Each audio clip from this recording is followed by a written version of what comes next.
Et si ton ex refusait de te laisser en paix, même après la mort? Kofi était un homme comme les autres. Il vivait paisiblement dans son village, où il était respecté pour sa sagesse et son travail acharné. Pourtant, depuis quelque temps, il ne dormait plus.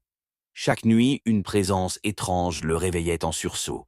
Ce n'était pas le vent qui faisait craquer les branches, ni le ululement des hiboux. Non, c'était quelque chose d'autre, quelque chose d'invisible, mais terriblement oppressant. Un soir, alors qu'il rentrait du marché, il entendit un murmure derrière lui. « Kofi, Kofi, mon amour !» Il se retourna brusquement, le cœur battant à tout rompre. Mais il n'y avait personne, juste le vent qui sifflait doucement entre les palmiers. Il accéléra le pas, sentant une sueur froide couler le long de son dos. Depuis la mort de Sika, son ancienne fiancée, il avait tout fait pour oublier. Il avait prié, versé des libations en son honneur, et même évité les endroits où ils avaient l'habitude de se voir. Mais voilà qu'elle revenait. Les jours passèrent, et la situation s'aggrava. Chaque soir, dès que le soleil disparaissait derrière l'horizon, des bruits étranges résonnaient autour de lui. Parfois, il voyait une silhouette blanche, cachée entre les arbres, le regardant avec des yeux vides et brillants. Une fois, en rentrant chez lui, il trouva un mot écrit avec du sang sur le mur de sa case. « Viens à moi, Kofi, nous devons être ensemble pour toujours. » Il hurla de terreur et s'enfuit, mais les villageois ne virent rien d'anormal. On le traita de fou, on lui conseilla d'aller consulter un marabout, mais rien n'y fit. Puis, une nuit, tout bascula. Il dormait à peine quand il sentit une main glacée caresser sa joue. Son souffle se coupa. Il ouvrit les yeux et là, juste au-dessus de lui, Sika était là. Son visage décomposé souriait d'un air malsain. Ses longs cheveux flottaient comme si un vent invisible les animait. « Tu m'as abandonné, Kofi, mais je suis revenu. Nous serons ensemble pour toujours. » Il bondit hors de son lit et se mit à courir, pieds nus dans la nuit obscure.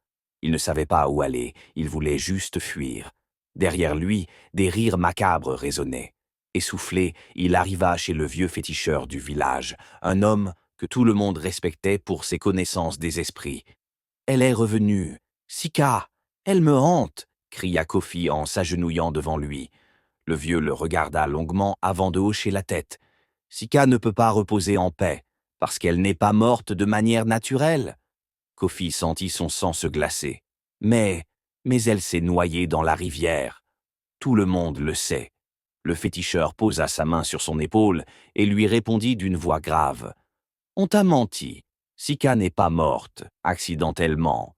Elle a été sacrifiée. » Les yeux de Kofi s'écarquillèrent. « Sacrifiée? Mais par qui ?» Le vieil homme hésita avant de souffler. « Ta propre famille. » Le monde s'effondra autour de Kofi. Son père et son oncle avaient toujours été étranges après la mort de Sika. Il l'avait même poussé à se remarier rapidement. Il comprit alors qu'ils avaient fait un pacte avec un esprit maléfique, utilisant la vie de Sika pour obtenir richesse et pouvoir. Elle cherche vengeance, mais elle cherche aussi à t'emmener avec elle. Kofi sentit son estomac se nouer. S'il ne faisait rien, il allait mourir, poursuivi par le fantôme de son amour perdu. Le féticheur lui donna une potion et des instructions précises. « Ce soir, retourne au bord de la rivière où elle est morte, fais cette offrande et demande pardon. » Avec une boule au ventre, Kofi suivit les consignes.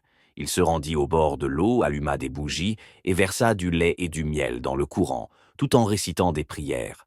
Mais au moment où il terminait, une brume épaisse s'éleva autour de lui.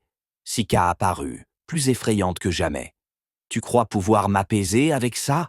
Moi, je veux toi, Kofi, je veux ton âme. » Elle tendit ses mains cadavériques vers lui et tout devint noir.